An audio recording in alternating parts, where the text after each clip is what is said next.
Welcome back to our YouTube channel. आज जो paper discuss करने जा रहे हैं ये बहुत इम्पॉर्टेंट है। मतलब अगर इस पेपर को आपने सही से समझ लिया तो वहाँ पे पॉलिटी, नेशनल मूवमेंट, हिस्ट्री का कोई क्वेश्चन आपका गलत नहीं होगा, क्योंकि दो पेपर्स जो मैंने डिस्कस कर दिए हैं उसमें ऑड क्वेश्चंस थे। इसमें फेमिलियर बातें हैं, डेट वाइज चीज़ें बहुत इंपॉर्टेंट हैं, इसलिए इसको ध्यान से देखिएगा। पहला प्रश्न है कि फॉलोइंग में से ओल्डेस्ट डायनेस्टी कौन है? Chalukya, Pallava, Rashtrakuta, Satavahana. Normally engineering student GS में रिहर्स नहीं होते हैं तो उन्हें इनकी डायनेस्टीज का टाइम काल याद नहीं रहता है। फिर भी हम आपको बता दें कि चालुक्य वंश जो था 543 से 757 तक रहा था, जबकि पल्लव वंश जो था ये 4th सेंचुरी से लेकर 9th सेंचुरी तक रहा था। और राष्ट्रकूट 755 सी, मतलब जैसे हम 2020-22 चल रहे हैं उसको सी बोलते हैं। 755 सी से 975 सी तक रहा था राष्ट्रकूट, और सातवाहन 1st सेंचुरी से 3rd सेंचुरी के अर्ली तक रहा था। सातवाहन 1st सेंचुरी से शुरू हो गया था, तो एक तरह से 101 ईस्वी के आसपास। तो इसमें ओल्डेस्ट डायनेस्टी की अगर बात की जाए तो सातवाहन है, 1st से 3rd के बीच रहा, ये 4th से 9th के बीच रहा, ये 543 से 757 रहा, ये 755 से 975 रहा। तो करेक्ट ऑप्शन डी पार्ट हो जाएगा। इसके बाद इधर निक नेम दिए हैं, इधर ओरिजिनल नेम दिए हैं। सैंड्रोकोटस बड़ा फेमस नेम है चंद्रगुप्त का। विष्णुगुप्त बड़ा फेमस नेम है चाणक्य का। बिंदुसार को अमित्र घात कहा जाता है, मतलब अजात शत्रु टाइप का, जो शत्रु को, दुश्मन को मार दे। चंद्रगुप्त सैंड्रोकोटस ए का 2 हो जाएगा, बिंदुसार अमित्र घात 3 हो जाएगा। अशोक को पियदासी भी कहा जाता है, तो सी का 1st हो जाएगा, डी का 4 हो जाएगा। तो करेक्ट ऑप्शन सी हो जाएगा। चाणक्य को विष्णुगुप्त कहा जाता है। आगे बढ़ते हैं। 2 great religious conference were held by king Harshavardhana at. जो धार्मिक कॉन्फ्रेंस हर्षवर्धन द्वारा की गई थी वो कन्नौज और प्रयाग में की गई थी, तो करेक्ट ऑप्शन ए हो जाएगा। Which of the following ruling dynasties the ruler use to announce his successor in his reign. अपने ही कार्यकाल में अपने उत्तराधिकारी को अनाउंस कर देता था, कौन होता था? तो किस वंश में ऐसा होता था? चोल वंश में ऐसा होता था, ऐसा चोल वंश में होता था। अगला प्रश्न है arrange the following in chronological order and find the correct answer with the help of the code given below. ये लोग अलग अलग कार्यकाल में शासक रहे हैं, तो उनका कार्यकाल अगर आपको पता है तो ऑर्डर में आप अरेंज कर लेंगे। पद्मिनी जो थी वो 13 से 14 सेंचुरी के बीच रही थी। सबसे पहले पद्मिनी आएंगी, तो ऑप्शन सी और बी बचा। इसके बाद 13-14 सेंचुरी के बाद दुर्गावती 1524 से 1564 रही थी, 1524 से 1564 रही थी। और ताराबाई 1700 से 1708 रही थी, और अहिल्याबाई 1725 से 1795 रही थी। तो यहाँ पे अगर करेक्ट ऑप्शन आप देखेंगे तो 3241 मिलेगा। रिपीटिंग अगेन, पद्मिनी जो थी वो 13 to 14 सेंचुरी रही थी, दुर्गावती 1524 से 1564 रही थी, अहिल्याबाई 1725 से 1795 और ताराबाई 1700 से 1708। तो करेक्ट ऑप्शन बी पार्ट हो जाएगा। ये प्रश्न जनरली 90% स्टूडेंट्स के गलत ही होंगे अगर आ जाते हैं, और आने में कोई बुराई नहीं है, ऐसे प्रश्न पूछे जाते रहे हैं और पूछे जाएंगे, तो ये नंबर आपके सॉलिड हो जाते हैं लीडिंग में अगर थोड़ा बहुत भी याद रहता है। Bhakti movement was started by Alvar संत, ये तो सिंपल क्वेश्चन था। अगला है who were the Ashta Diggaja in the court of Krishnadeva Raya. Krishnadeva Raya एक राजा थे विजयनगर के, तो उसमें आस्था दिग्गजा कोर्ट में किसको कहते थे?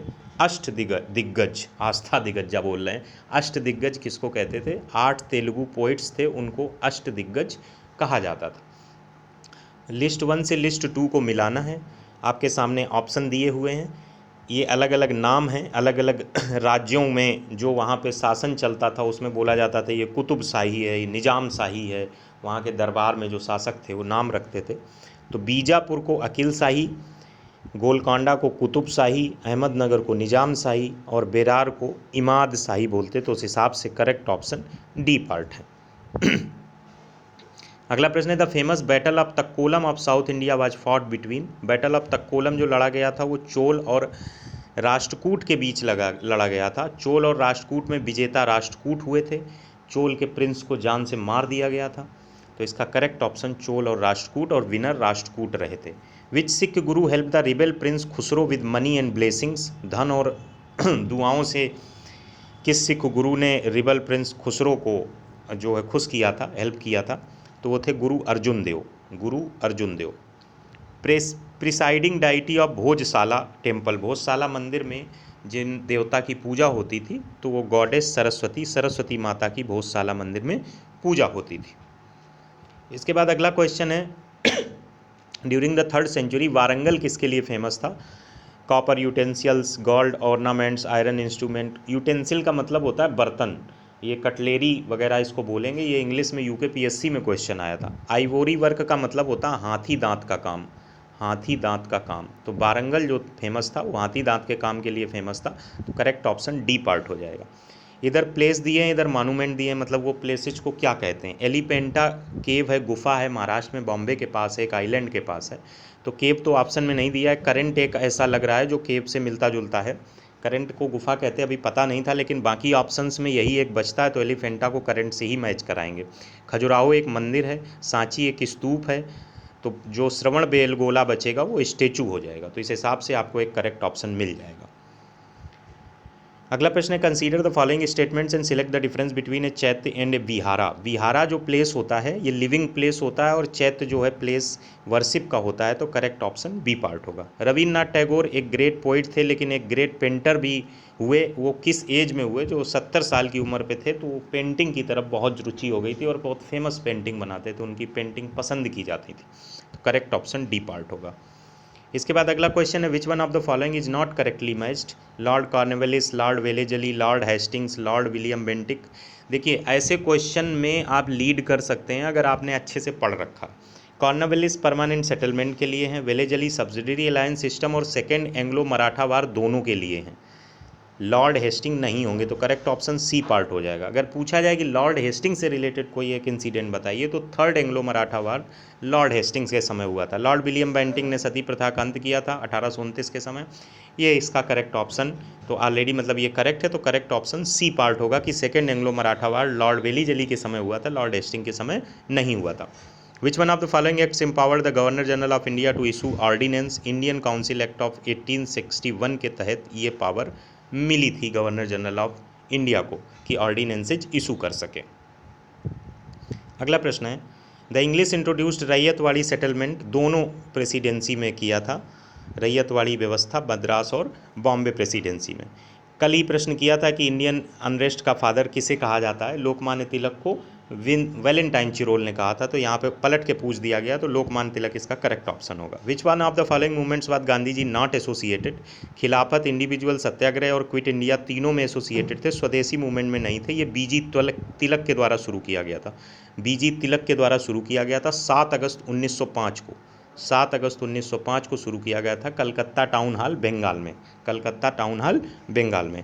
अगले प्रश्न की तरफ बढ़ते हैं। 2 home rule leagues were started in 1915 under the leadership of Tilak and Annie Besant? Which one of the following Congress leaders was fully in favour of cabinet mission plan? केवल सरदार पटेल जो थे वो कैबिनेट मिशन प्लान के फुल फेवर में थे। अगला question है Acharya Vinoba Bhave was arrested for the first time for taking part in civil disobedience movement में पार्टिसिपेट करने के लिए उनको पहली बार गिरफ्तार किया गया था। Who of the following killed General Dyer responsible for Jallianwala massacre? Udham Singh ने जनरल डायर को मारा था। इसके बाद अगला प्रश्न है who of the following first mooted the idea of constituent assembly to frame a constitution for an independent India? तो ये कांग्रेस पार्टी 1936 में ये आइडिया आया था to frame a constitution for an independent India. The event during the national movement that sowed seeds of discord and country's eventual partition was? Eventual partition के लिए जो main reason था जिसने बीज बो दिए थे कि कंट्री बट के रहेगी, वो सेपरेट इलेक्ट्रोट और रिजर्वेशन सीट्स मुस्लिम्स के लिए लेजिस्लेटिव असेंबली में थे, तभी तय हो गया था कि ये देश बट के रहेगा। अगला क्वेश्चन है अगस्त डिक्लेरेशन, अगस्त ऑफर, अगस्त रिजोल्यूशन और डायरेक्ट एक्शन किस किस से रिलेटेड है? देखो बहुत क्लियर समझ लीजिए, बहुत इंपॉर्टेंट है। अगस्त डिक्लेरेशन जो था इसकी डेट थी 20 अगस्त 1917, 20 अगस्त 1917, और इससे रिलेटेड जो वायसराय थे वो मॉन्टेग्यू चेम्सफोर्ड ने इसको 20 अगस्त 1917 को ब्रिटिश पार्लियामेंट में प्रस्तुत किया था, जिसका बेसिक मतलब ये था कि जो एडमिनिस्ट्रेशन है इंडिया में उसमें भारतीय लोगों को शामिल किया जाए। फिर इसके बाद अगस्त ऑफर 8 अगस्त 1940, 8 अगस्त 1940 को लॉर्ड लिनलिथगो ने प्रस्तुत किया था, जिसमें यही बात दोहराई गई थी कि भारतीय लोगों को एडमिनिस्ट्रेशन में ज़्यादा शेयर मिले। जबकि अगस्त रिजोल्यूशन जो है वो 8 अगस्त 1942 को जो quit India movement Gandhi ji ने छोड़ा था, मतलब शुरू किया था, उसी को कहा जाता है। वो सेम चीज़ है क्विट इंडिया मूवमेंट या अगस्त रिजोल्यूशन, जबकि डायरेक्ट एक्शन जो है मोहम्मद अली जिन्ना से रिलेटेड है। तो अब क्लियर हो गया, August declaration is related to Montagu Chelmsford in on dated 20 August 1917, where August offer is related to Lord Linlithgow and dated 8 August 1940, while August resolution is on date 8 August 1942 is the nickname for Quit India movement। अगले प्रश्न की तरफ बढ़ते हैं। अगला प्रश्न है, socialist party, communist party, Swaraj party, Ghadar party. देखिए, स्वराज पार्टी चित्तरंजन दास की है, गदर पार्टी लाला हरदयाल की है, सोशलिस्ट पार्टी पीसी जोशी की है, कम्युनिस्ट पार्टी राम मनोहर की है। तो इसका करेक्ट ऑप्शन यहीं से मिल जाएगा, सी का 1 और डी का 3, सी का 1 डी का 3, ए का 2 होगा। फिर से करेक्ट कर रहे हैं, सी का 1 डी का 3 होगा, ए का 2 सोशलिस्ट पार्टी राम मनोहर की, कम्युनिस्ट पार्टी पीसी जोशी की, स्वराज पार्टी चित्तरंजन दास की और गदर पार्टी लाला हरदयाल की। करेक्ट ऑप्शन ए होगा। थोड़ी सी मिस्टेक हो गई थी, करेक्ट कर दिए, socialist party is related to Ram Manohar. इसके बाद पॉलिटी से जुड़े 2-3 क्वेश्चन हमने यहाँ शामिल किए हैं जो बहुत सरल हैं, एक बार देख लीजिए। Appointment and dismissal of council of minister article 75 से डील किया जाता है। जो list distribution of powers between union and state में जो कॉन्स्टिट्यूशन ऑफ इंडिया 3 लिस्ट हैं, कंकरेंट और आपकी समवर्ती सूची और संघ सूची और राज्य सूची, जो 3 सूचियां हैं, इनको किन आर्टिकल के तहत गवर्न किया जाता है? तो आर्टिकल 245 और 246। जो फ्रीडम ऑफ प्रेस है वो 19 फर्स्ट से रिलेटेड है, 19 फर्स्ट ए से रिलेटेड है फ्रीडम ऑफ प्रेस, और 19 फर्स्ट बी में कहीं पे भी शांति रूप से बैठकर किसी भी जगह पब्लिक पे आप धरना दे सकते हैं। तो 19 फर्स्ट बी उसके लिए, धरना देने के लिए, जबकि करेक्ट ऑप्शन यहाँ पे 19 first A freedom of press से रिलेटेड है। तो ये क्वेश्चन हमें लगता है एग्जाम पॉइंट ऑफ व्यू से इंपॉर्टेंट है, आपको प्रिपरेशन में हेल्प करेंगे। मिलते हैं नेक्स्ट वीडियो में, तब तक के लिए नमस्कार, थैंक्स फॉर वॉचिंग।